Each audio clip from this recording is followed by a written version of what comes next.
Better Preach, episode 87. Are your talks actionable?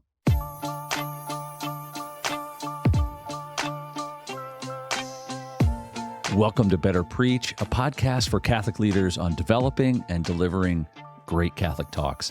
I'm your host, Ryan O'Hara, a Catholic speaker, podcaster, and consultant, and I'm so excited to join you on your journey of communicating the true, the good, and the beautiful. Many talks in Catholic settings inspire, but do they transform? Do they have a life-changing impact on the people who are listening to them? It's true that not every time you listen to a Catholic talk, it's going to lead, to life transformation. But what if none of the talks that you listen to lead to any change in your life? Something's missing. And so today I want to talk about this all-important step of making our talks actionable, something that the people who are listening to them can act upon and thus see some change and transformation in their life. New habits, new thoughts, new ways of seeing the world, new perspectives, new attitudes, new beliefs, whatever it may be. And over the course of the podcast, we've talked about this a good bit. In fact, one of the episodes in particular, I nailed this topic. Shout out to Gomer, Michael Gormley, episode 56, entitled Teaching to Change Lives. That was my interview with Gomer. Great episode. He talked about this at length and really went into a lot of the specifics, even the kind of catechetical sessions that really there's a component of applying the teachings of the faith to our lives practically. And again, this is the last one in a series. I've talked about 4 kind of pillars of great talks. And these are questions that I often want to ask. Is your talk clear? Is it compelling? Is it applicable? And finally, today, is it actionable? So we're going to jump into that today. And if you're the kind of note-taking sort of person, I've got a downloadable PDF for this episode that you can download in the show notes. Check it out there. Let's get into it.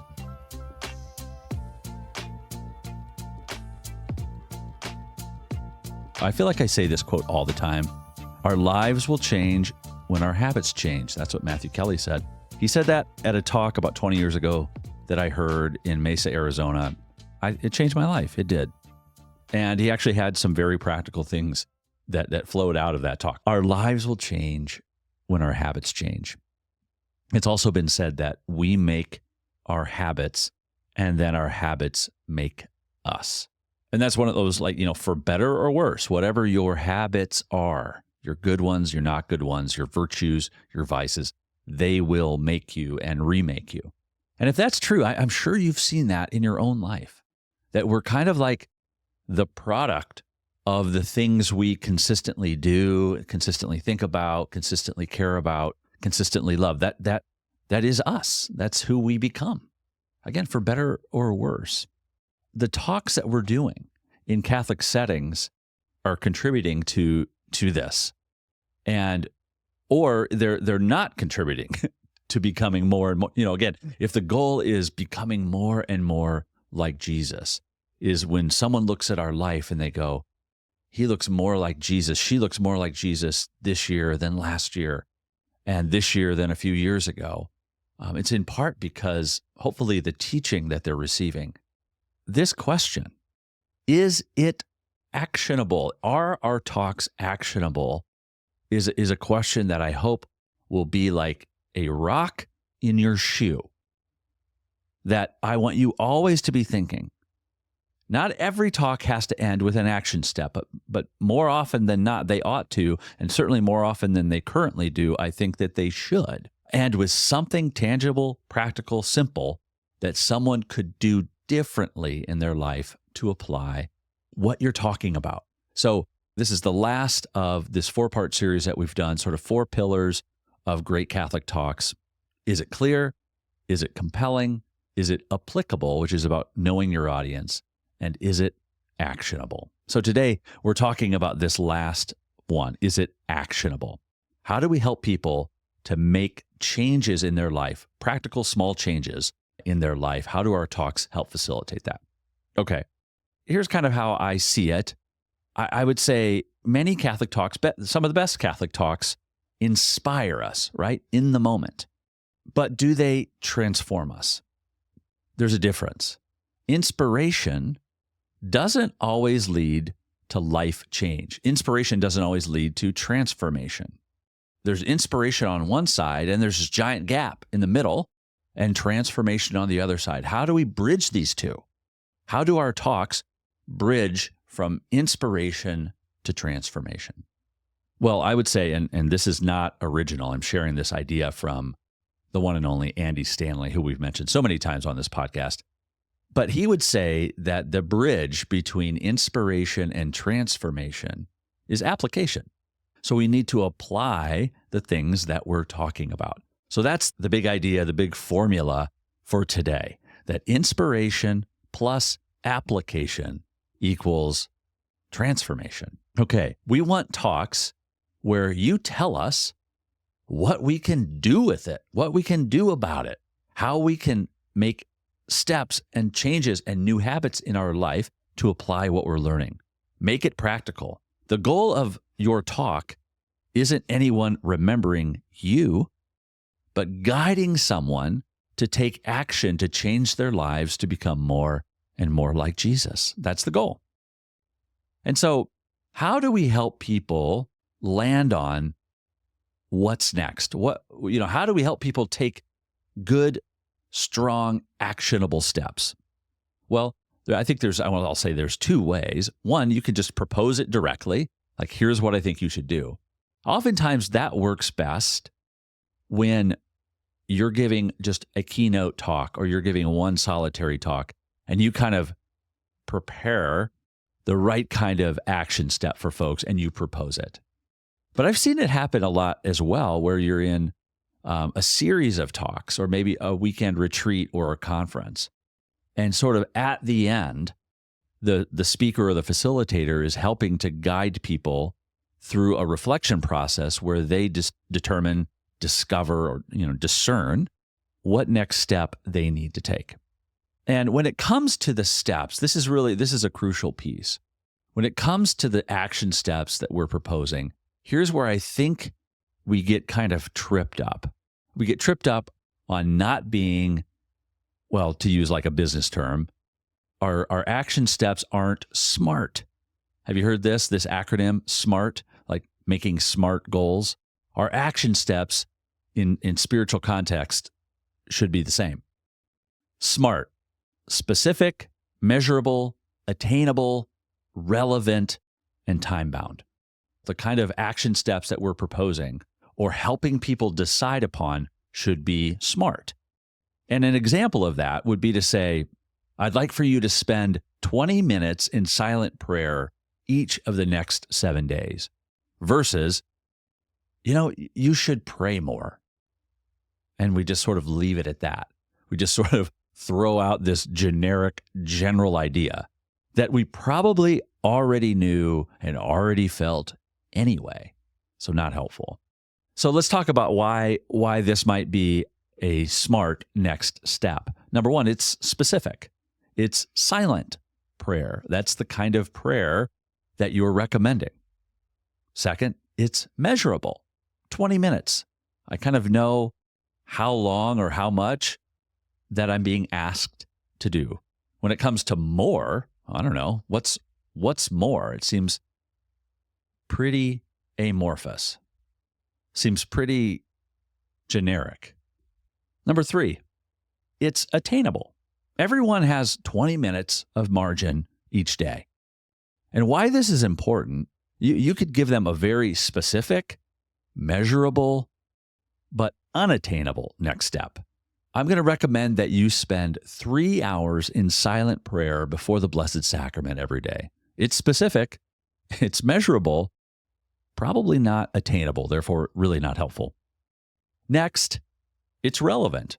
This is, again, assuming you're talking, I'm going to guess what your talk is about. I'm guessing you're talking about prayer. I'm guessing you're talking about maybe silence in prayer. Maybe you're talking about listening in prayer. Maybe you're talking about screen addiction. I don't know. It could be a lot of things. But it ought to be relevant to the topic at hand.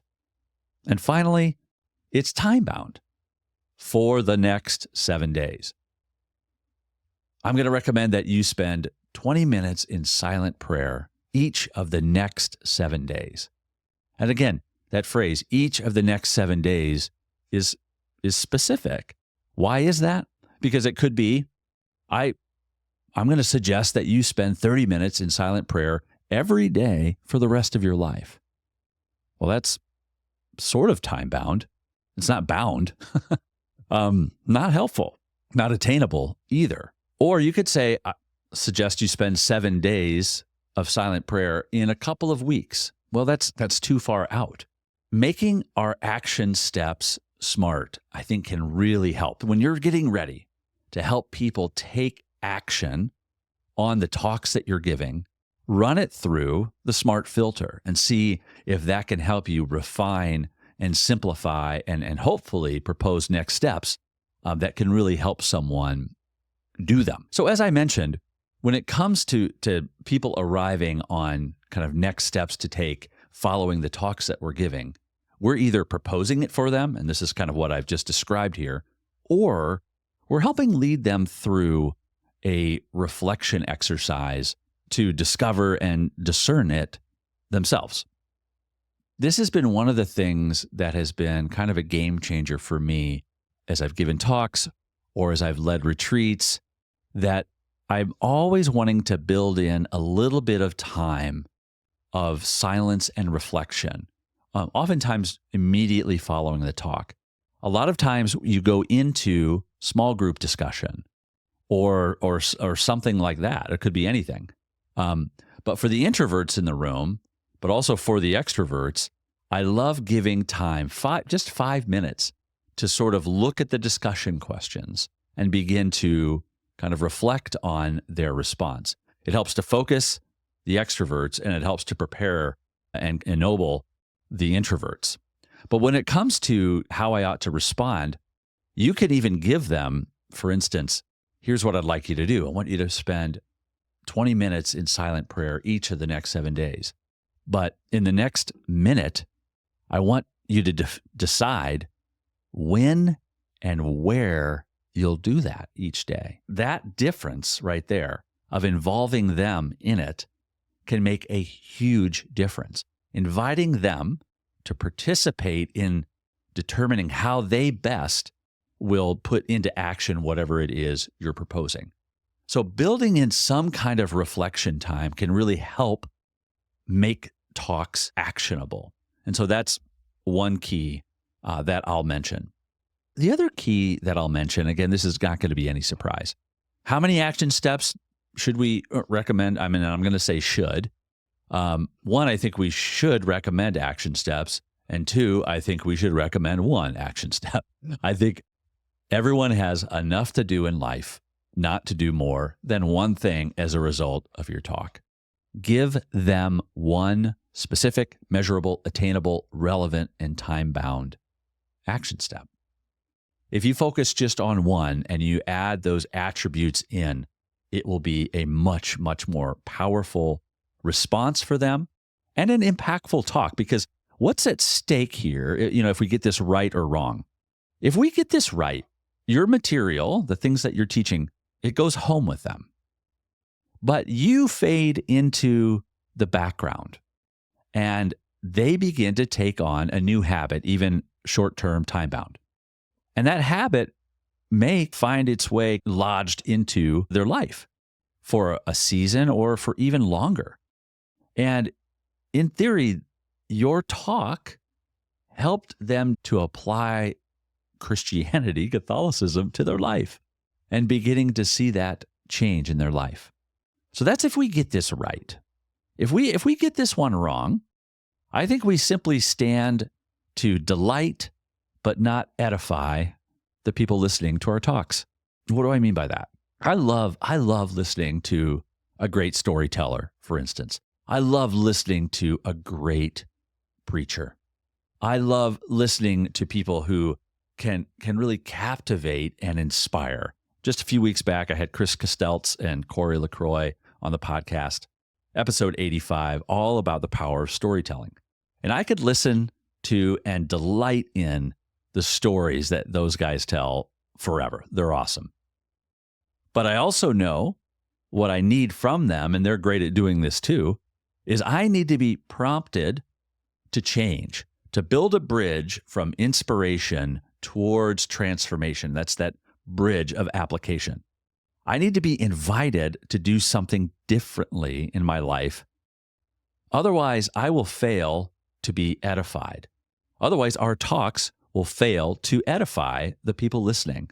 That is, to be built up into something new, to be built up into Christ. And so I want all of my talks to both delight and edify, not simply the former. And I trust you're there too. I trust that you don't just want to inspire and delight your audiences with your amazing words and your amazing stories and the amazing way that you unpack the scriptures. Let's go one really important step further to see that our goal is edification, is helping to build up the body of Christ by inviting people into new actions, new habits, new ways of seeing, new attitudes, new spiritual practices to help conform them to the image of Christ. And so that's what's at stake here is really the edification of the body of Christ. It's a joy and an honor to share this with you each week. I love doing this.